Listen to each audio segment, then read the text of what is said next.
வாழ்க வையகம், வாழ்க வையகம், வாழ்க வளமுடன், நிறைவாக வாழ்க, நீடூடி வாழ்க. நமது ஸ்பிரிச்சுவல் எஜுகேஷன் யூடியூப் சேனல் அன்பர்கள் அனைவருக்கும் எமது அன்பான, பணிவான, கனிவான வாழ்த்துக்கள் மற்றும் வணக்கங்கள். வாழ்க வளமுடன். நீங்களும் உங்களுடைய அன்பு குடும்பத்தினர்கள் அனைவரும் நல்ல உடல்நலத்தோடும், நீண்ட ஆயுளோடும், நிறைந்த செல்வத்தோடும், உயர்ந்த புகழோடும் பல ஆண்டு காலம் வாழ்க வாழ்க என வாழ்த்தி மகிழ்கிறோம். நண்பர்களே, நாம் உலக பொதுமறையாம் திருக்குறளிலே திருவள்ளுவர் கூறிய எல்லா கருத்துக்களும் ஏற்புடையது, சிறப்பானது. அதிலே சில அதிகாரங்களை குறித்து நாம் இப்பொழுது சிந்தித்து கொண்டிருக்கிறோம்.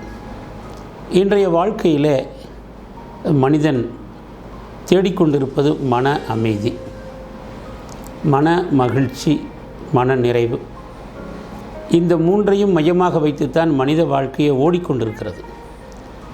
ஆனால் இவைகளை எப்படி பெறுவது, அதற்கான தயாரிப்பு என்ன என்பதை பன்னெடுங்காலத்திற்கு முன்னாலே வேதத்திலிருந்தும், சங்ககால இலக்கியங்களிலிருந்தும், புராணங்களிலிருந்தும், இதிகாசங்களிலிருந்தும் சொல்லியிருக்கிறார்கள். அவற்றெல்லாம் நாம் தொகுத்து பகுத்து ஆராய்வது கடினம். ஆனாலும் நமக்கு தமிழ் மொழியிலே திருவள்ளுவர் கொடுத்த பல அதிகாரங்களிலே இதை பற்றி அவர்கள் கொடுத்திருக்கிறார்கள். இன்றைக்கு உலகம் முழுவதும் யோகாவை பற்றி பேசிக்கொண்டிருக்கிறார்கள், தியானத்தை பற்றி பேசிக்கொண்டிருக்கிறார்கள். ஆனால் திருக்குறளிலே பல செய்யுள்களை நாம் ஆரம்பத்திலிருந்து படித்திருக்கிறோம். அது ஆரம்ப பள்ளியாக இருந்தாலும் சரி, உயர்நிலைப்பள்ளி, மேல்நிலைப்பள்ளி, கல்லூரி என்று வந்த போதிலும் சரி, பல அதிகாரங்களை நாம் எடுத்திருக்கோம். கடவுள் வாழ்த்து, வான் சிறப்பு, நீத்தார் பெருமை, நட்பு, அதே போல் அன்பு, உடைமை என்று பல அதிகாரங்களை நாம் படித்திருக்கிறோம். ஆனால் நாம் 27வது அதிகாரத்தை நாம் எந்த பாடப்புத்தகத்திலும் நமக்கு கொடுத்திருப்பதாக தெரியவில்லை. ஏன்னால் அந்த 27வது அதிகாரம் நம் அனைவரையும் மாற்றி போடக்கூடிய ஒரு அற்புதமான ஒரு அதிகாரம். அதுதான் தவம். 26 அதிகாரத்தை தாண்டி 27வது அதிகாரம் தவம். 10 குறள்களை, அற்புதமான குறள்களை கொடுத்திருக்கிறார்கள். இன்றைக்கு மட்டுமில்லை, என்றைக்கும் எல்லோருக்கும் பொருந்தக்கூடிய அளவிலே.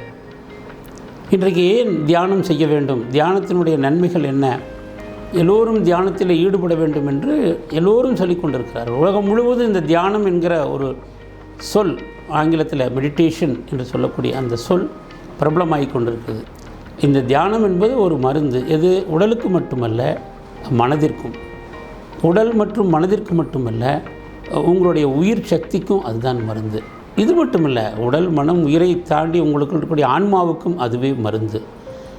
இதையும் தாண்டி அந்த ஒரு பிரபஞ்ச சக்தியையும் இறைவனையும் உணர்ந்து கொள்வதற்கான ஒரு கருவி தியானம் என்பதை முன்னோர்கள் சொல்லி வைத்திருக்கிறார்கள். இப்போ இந்த 27வது அதிகாரத்திலிருந்து ஓரிரு குறள்களை மட்டும் நாம் பார்க்கிறோம். உற்ற நோய் நோற்றல் உயிருக்கு ஊறுகண் செய்யாமை அற்றே தவத்திற்கு உரு என்று சொல்கிறது. இந்த தவத்தை தொடர்ந்து செய்து வருபவர்கள், அல்லது இயற்றி வருபவர்கள், அல்லது தவத்திலே ஆழ்ந்திருப்பவர்கள் தங்களுக்கு வரக்கூடிய துன்பத்தை அவர்களே போக்கிக் கொள்வார்கள். துன்பத்தை ஏற்றுக்கொள்வார்கள். துன்பத்தை அவர்கள் பெரிதுபடுத்தாமல் அந்த துன்பத்தை எதிர்க்கக்கூடிய தன்மையை வளர்த்து கொள்வார்கள். தனக்கு வரக்கூடிய நோய்களை கூட அவர்கள் ஏற்றுக்கொள்வார்கள். அதற்கான வலிமை அவர்களிடத்தில் வந்துவிடும். அப்போ அது ஒரு துன்பமாக தெரியாது. துன்பம் என்று வந்த உடனே எல்லோரும் பயந்து, கவலை, துக்கம் என்று ஆழ்ந்து விடுகிறார்கள். ஆனால் அந்த துன்பத்தை ஏற்றுக்கொள்ளக்கூடிய ஒரு மனோதைரியம். உற்ற நோய் நோற்று உயிருக்கு ஊறுகண் செய்யும். எந்த ஒரு உயிருக்கும் தீங்கு செய்யாத ஒரு பண்பு வந்துவிடும். இந்த 2 பண்பு அவங்களுக்கு வந்துடும். எதையும் ஏற்றுக்கொள்ளக்கூடிய ஒரு மனப்பக்குவம். எத்தகைய துன்பம் வந்தாலும், பாரதி சொன்னார் இல்லையா, அச்சமில்லை, அச்சமில்லை, அச்சம் என்பதில்லை, உச்சி மீது வானிடிந்து வீழுகின்ற போதிலும் அதை போன்ற ஒரு துணிவு, தைரியம் அவர்களுக்கு வந்துவிடும். ஆக எந்த ஒரு உயிருக்கும் தீங்கு செய்யாமல் அவர்கள் வாழ்வார்கள்.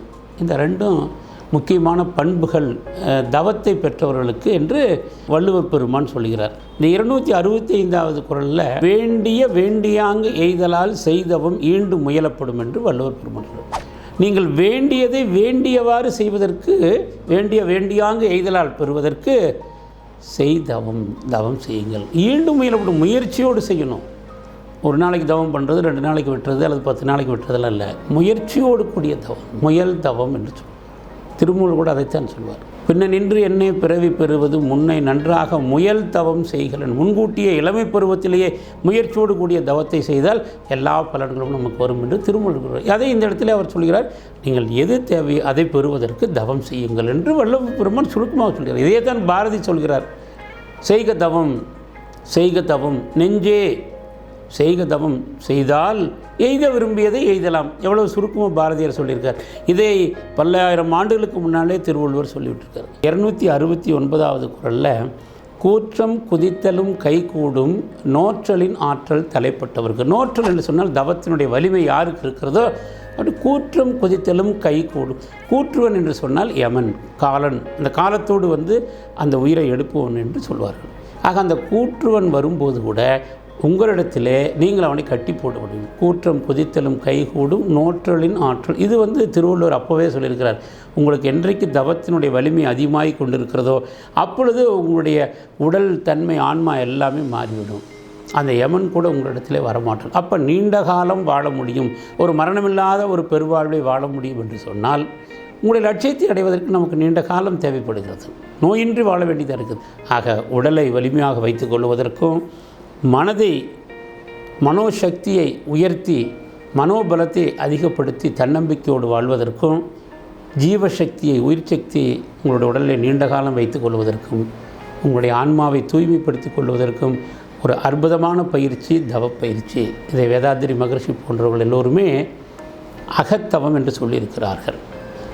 அகத்தவம் இதை ஒரு ஓஷோ சொல்லுவர், meditation is an inward journey. உங்களுக்குள்ளாக செய்யக்கூடிய ஒரு பிரயாணம். நீங்கள் உங்களை உற்று நோக்கி பார்க்க வேண்டும்.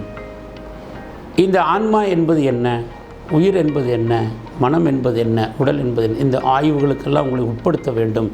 இதற்கு உங்களுக்கு துணை புரிவது தவம்.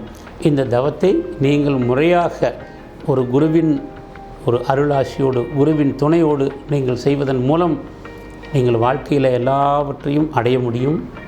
ஆகவே இந்த உலகத்திலே அனைவரும் சமம் என்கிற உணர்வு அவன் தவம் செய்யும்போது தான் கிடைக்கும். அதான் அவர்கள் சொன்னார்கள், திருவள்ளுவர் கூட, தவம் செய்வார் தன் கர்மம் செய்வார், மற்றெல்லாம் அவம் செய்வார் ஆசையுட்பட்டு. யார் தவம் செய்கிறார்களோ அவர்கள் தன்னுடைய கடமையை உணர்ந்து செய்வார்கள். மற்றவர்கள் எல்லாம் புண்ணியத்தை விட்டுவிட்டு பாவத்தை தேடுவார்கள் என்று சொல்லியிருக்காங்க. ஆக தவத்தின் மூலமாக நீங்கள் உயர்ந்த நிலையை அடையலாம். தவத்தின் மூலமாக நீங்கள் எண்ணியதை பெறலாம். தவத்தின் மூலமாக நீண்ட நாள் நீங்கள் வாழலாம். ஆகவே உங்களுக்கு வாழ்க்கையிலே மன நிம்மதியோடும் மன மகிழ்ச்சியோடும் மன நிறைவோடும் வாழ்வதற்கு தவம் துணை புரியும். தவம் கற்போம், தவத்தை நாம் முறையாக செய்வோம், தவத்தை மற்றவர்களுக்கு கற்பிப்போம். இதை நாம் வாழ்க்கையில் ஒரு பணியாக ஒரு சேவையாக எடுத்துக்கொள்வோம். நன்றி, வணக்கம், வாழ்க வளமுடன் நண்பர்களே.